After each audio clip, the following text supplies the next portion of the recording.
Yo, what's up? I'm Jeff Weiss. You're listening to Shots Fired, a podcast about hip-hop and long arguments. Sitting here next to NoCanDo, who's wearing plaid. He's dressed like he's auditioning for Alice in Chains. In the spirit of competition, we're having our battle episode, which we haven't had. I've been heavily involved in the battle shit. I got Cadalack Ron right in front of me. What's up, man? What's up, dude? How you doing? Hell yeah, I'm doing good. How you? Chilling. For sure. Yeah, what you been up to?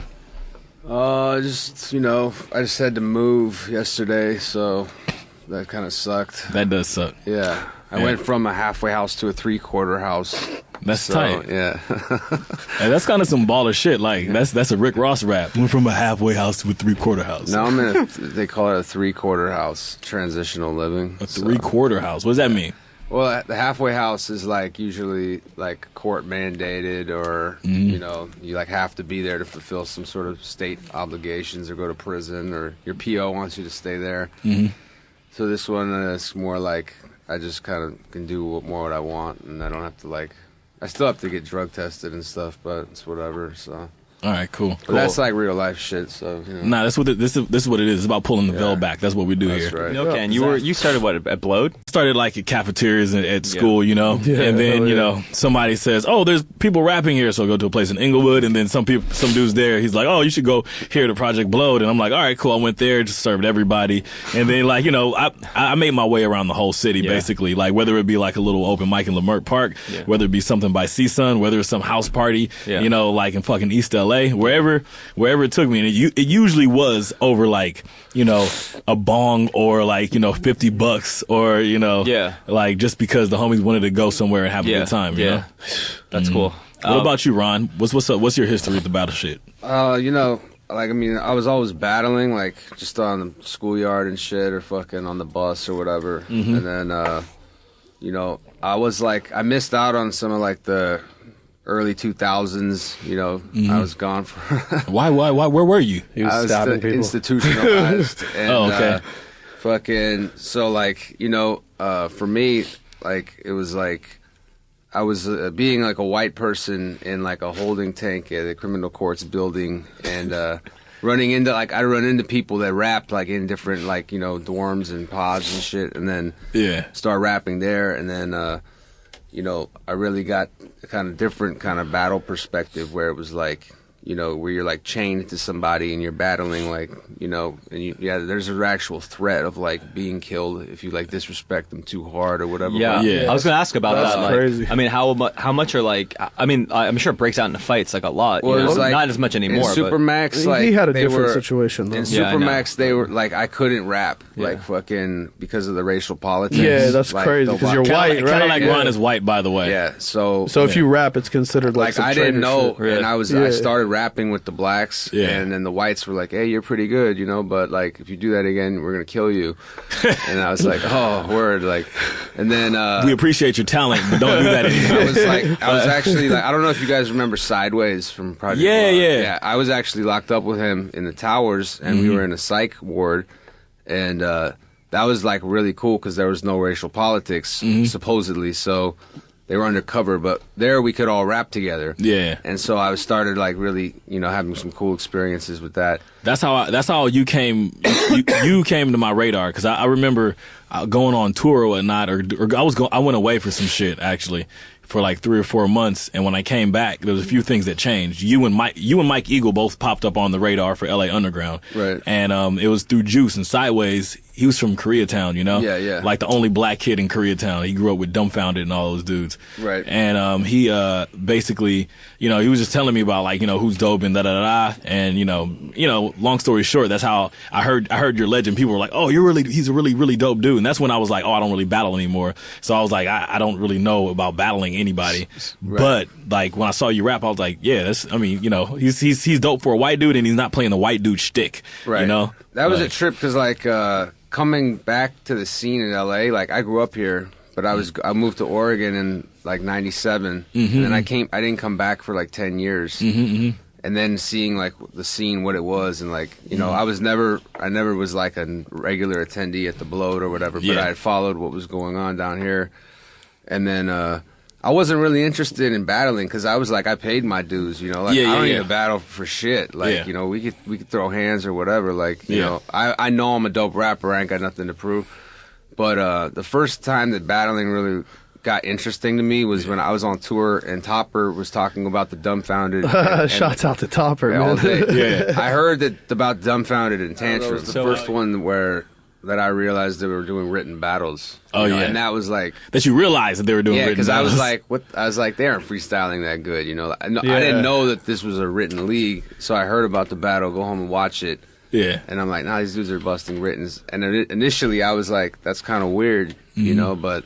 So do people have writtens like reserved for like basically everybody in the tournament? Like they would just no, the whole style like that having a written league. There's no tournament. It's prize fighting. It was like you know who you're gonna battle. You know who you're gonna battle a month in advance. And you prepare for them, like, and you study your opponent, and you look at their other battles, and you like, you know, it's a whole another way of battling. Yeah, like it was. But before that, it had been more like of a tournament kind of thing. Yeah, you look at someone's shoes and hat. You couldn't cheat back then like people can now. You know what I mean? Back then you had to freestyle. You had to freestyle, but you could do it. Like dudes like Iron Solomon, right?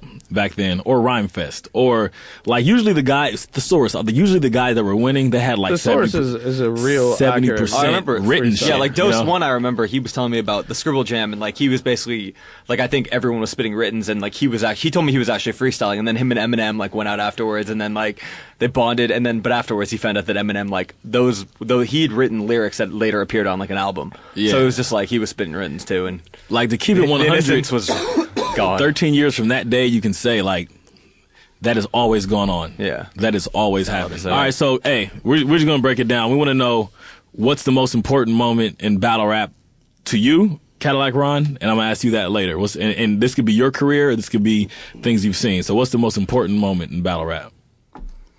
For me, yeah, the most interesting moment, like you know, yeah.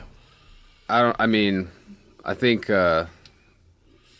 Like the highlight of my battling career probably was like the Red Bull last like was it 2011. Yeah. And that's just something for me that's always like that's like this badge of honor that I have, just being able to be considered to be part of it, because I had been there the year prior as a spectator. Yeah. And you know, people were like, how come you're not doing this? And I was like... That's a weird feeling, huh? And I didn't even feel like I was worthy of it. You know, like I was like, fuck, I couldn't be up there with these dudes. Like, you know how it is, like really beating myself up. And yeah, you're a humble dude for a really talented dude. And for a guy with a lot of tattoos that looks kind of scary and shit. But like being asked to be part of it the following year, and like I totally like went into it like with the underdog, you know, and I was high as fuck or whatever. And what were you high on? I was high on heroin, and so you won. You won with swag. You won. Basically, you're on that fucking. Must have felt even better. You won like it's like BG winning the freestyle. But that format, that was like taking it back for everybody. Like, because I didn't do a lot of the like since having missed out on the whole battle era. Like, I didn't start doing battles for prize money until after I had already been in grind time. Yeah. And people already knew who I was as he's a battler, so whatever. And then I won a few battles here and there. But that one for me, I got second place that night, and I was like fucking, I lost to Dirt in the finals, and it was like... Dirtbag Dan. Okay. And it was just cool, man, because the judges were all people that I had grown up on, Corrupt, Super Nat, Charlie Tuna, and Bun B was hosting. And nice. I felt validated. At least the community was like, I'm not just a fucking acapella written battler. I was like, I'm capable, and I'm here, and that's what it is, you know. So yeah, that was for me was like a good standout moment. So who'd you battle in that battle? I battled Thesaurus and Disaster. Hey, one thing I can say, dude, like I really had a problem transitioning from the freestyle over beats to the acapella shit, you know. And I actually like the first acapella battle I did for Grind Time.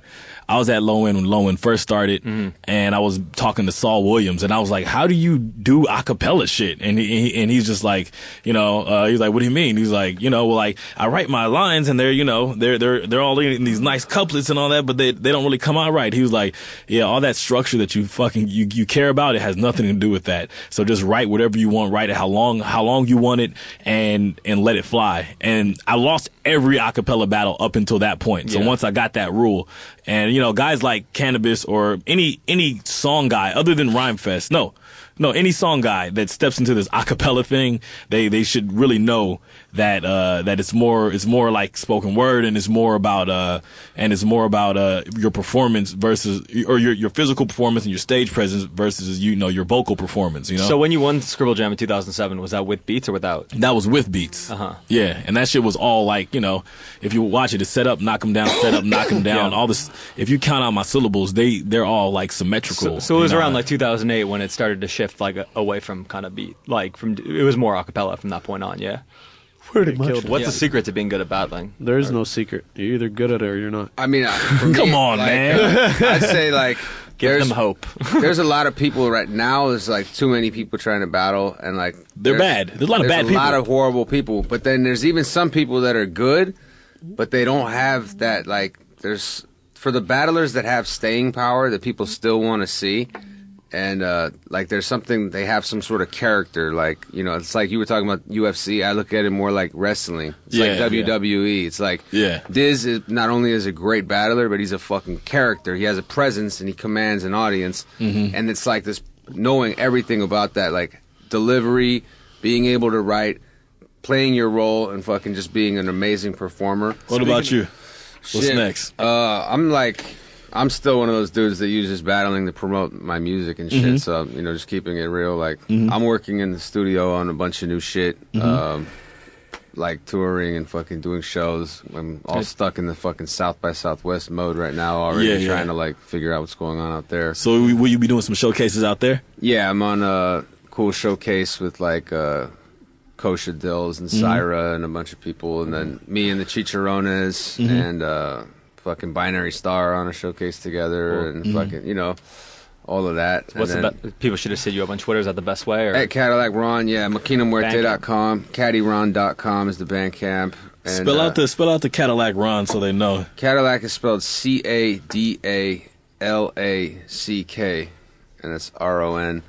And I'm still battling too. I'm battling Tantrum in March. So that should be a good battle. That's my first King of the Dot battle, by the way. So. That's tight. Shout out to King of the Dot. All right, cool. This was Shots Fired with NoCanDo, Jeff Weiss, Cadalack Ron, and Mr. Disaster.